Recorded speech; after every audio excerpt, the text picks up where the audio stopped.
قوم یونس کا واقعہ یہ ہے کہ نینوا جو موصل کے علاقے میں ہے، وہاں یہ لوگ رہتے تھے اور کفر و شرک میں مبتلا تھے۔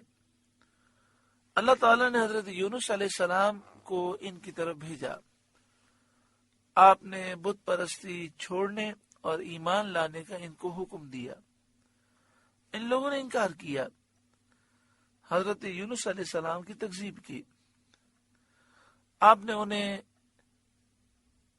یہ سنایا کہ اللہ کا عذاب نازل ہونے والا ہے۔ ان لوگوں نے آپس میں کہا کہ حضرت یونس علیہ السلام نے کبھی کوئی بات غلط نہیں کہی ہے۔ دیکھو اگر وہ رات کو یہاں رہے جب تو کوئی اندیشہ نہیں، اور اگر انہوں نے رات یہاں نہ گزاری تو سمجھ لینا چاہیے کہ عذاب آنے والا ہے۔ رات میں حضرت یونس علیہ السلام وہاں سے تشریف لے گئے۔ جب انہیں یہ معلوم ہوا کہ یونس علیہ السلام موجود نہیں ہے، صبح کو عذاب کے آثار نمودار ہو گئے۔ آسمان پر کالا ہیبت ناک بادل آیا اور بہت سا دھواں جمع ہو گیا جو پورے شہر پر چھا گیا۔ یہ دیکھ کر انہیں یقین ہوا کہ عذاب آنے والا ہے، اور جب یہ معلوم ہوا کہ یونس علیہ السلام بھی موجود نہیں، اب انہیں اور زیادہ اندیشہ ہوا۔ تو وہ اپنی عورتوں، بچوں اور جانوروں کو لے کر جنگل میں نکل گئے۔ موٹے کپڑے پہن لیے، توبہ کرنے لگے، اسلام کا اظہار کرنے لگے۔ شوہر بیوی سے اور ماں سے بچے جدا ہو گئے۔ سب نے اللہ تعالیٰ کی بارگاہ میں گریہ وزاری شروع کی اور کہا کہ جو یونس علیہ السلام لائے دین، اس پر ہم ایمان لائے اور سچی پکی توبہ کی۔ جو انہوں نے مظالم کیے تھے، اس مظالم کا انہوں نے خاتمہ کیا، دوسروں کے مال واپس کیے، یہاں تک کہ اگر ایک پتھر دوسرے کا اپنے گھر کی بنیاد میں لگا لیا تھا تو بنیاد سے اکھاڑ کر وہ پتھر نکال کر اسے واپس دیا۔ اللہ تعالیٰ سے اخلاص کے ساتھ مغفرت کی دعائیں کی۔ اللہ تعالیٰ نے ان پر رحم فرمایا، دعا قبول فرمائی، عذاب اٹھا دیا۔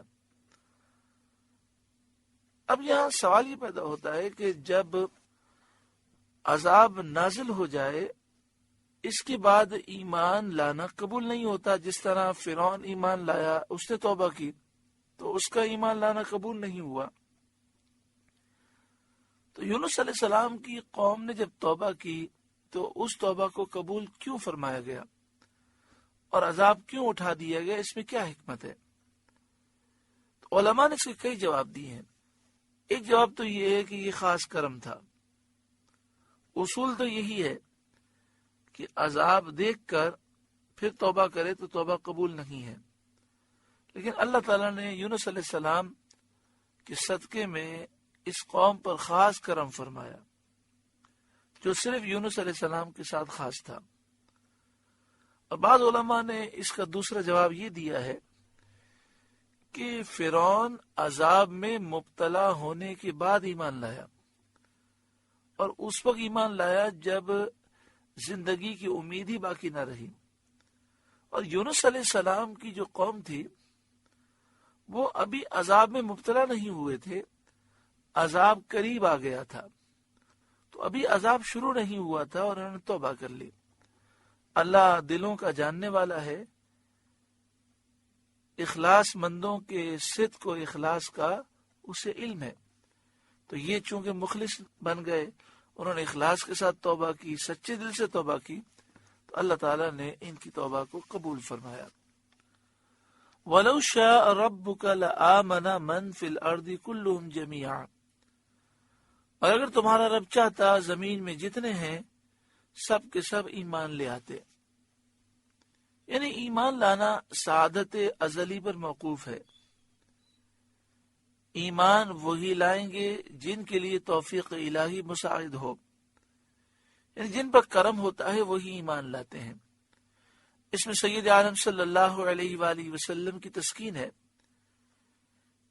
کہ آپ چاہتے ہیں کہ سب ایمان لے آئیں، اور سیدھے راستے کو اختیار کریں، پھر جو ایمان سے محروم رہ جاتے ہیں ان کا آپ کو غم ہوتا ہے،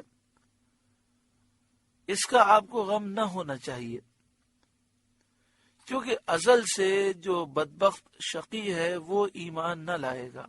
اللہ تعالی ہمارے نصیب اچھے کرے، ہماری اولاد و نسلوں کے نصیب اچھے کرے، اور ہم سب کو ایمان پر استقامت اور خاتمہ بالایمان نصیب فرمائے۔ افانت تکرہ الناس حتی یکونوا مؤمنین،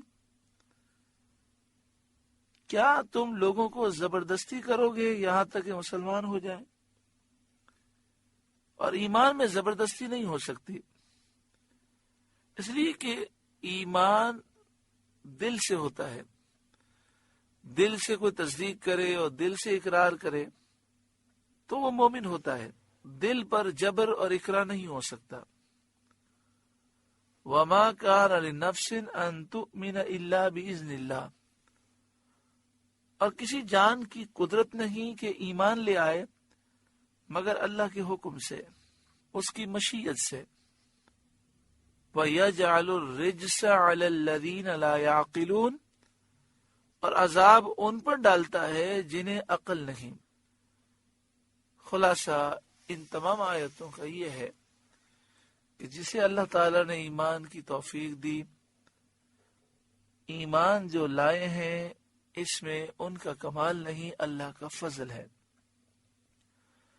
ہمیں بار بار اللہ تعالیٰ سے دعا مانگنی چاہیے کہ اللہ تعالیٰ ہمیں خاتمہ بالایمان نصیب فرمائے۔ قُلْ انظُرُوا ماذا فی السماوات والارض، آپ فرمائیے دیکھو آسمانوں اور زمین میں کیا ہے، یعنی دل کی آنکھوں سے دیکھو اور غور کرو، آسمان و زمین میں کیسی نعمتیں ہیں جو اللہ تعالیٰ کی توحید پر دلائل ہیں۔ وَمَا تُغْنِ الْآيَاتُ وَالنُّذُرُ عَنْ قَوْمٍ لَا يُؤْمِنُونَ، اور آیتیں اور رسول انہیں کچھ نہیں فائدہ دیتے جن کے نصیب میں ایمان نہیں، یعنی آیتیں پڑھ کر سن کر بھی انہیں فائدہ نہیں ہوتا جن کے دل مردہ ہیں۔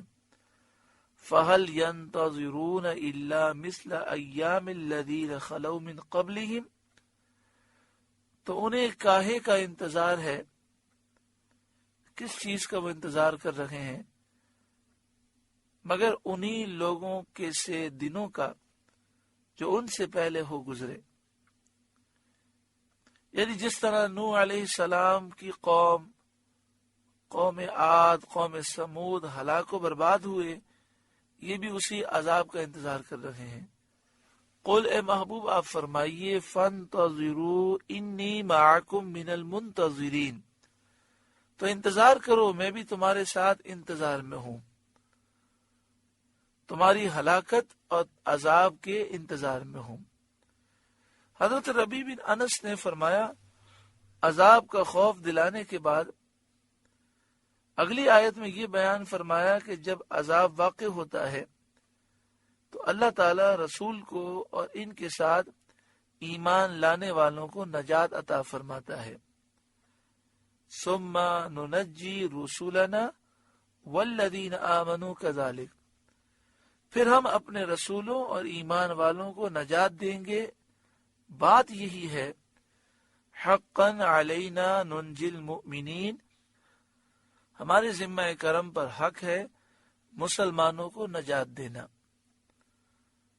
یعنی اللہ تعالیٰ اپنا فضل فرماتا ہے، جب عذاب آتا ہے تو مومنین اللہ کے عذاب سے محفوظ ہوتے ہیں۔ سورہ یونس کا 10واں رکوع مکمل ہوا۔ اللہ تعالیٰ اس رکوع کے نور سے روشن فرمائے۔ آپ سے گزارش ہے کہ قرآن کے اس پیغام کو آگے پہنچا کر ثواب جاریہ حاصل کریں۔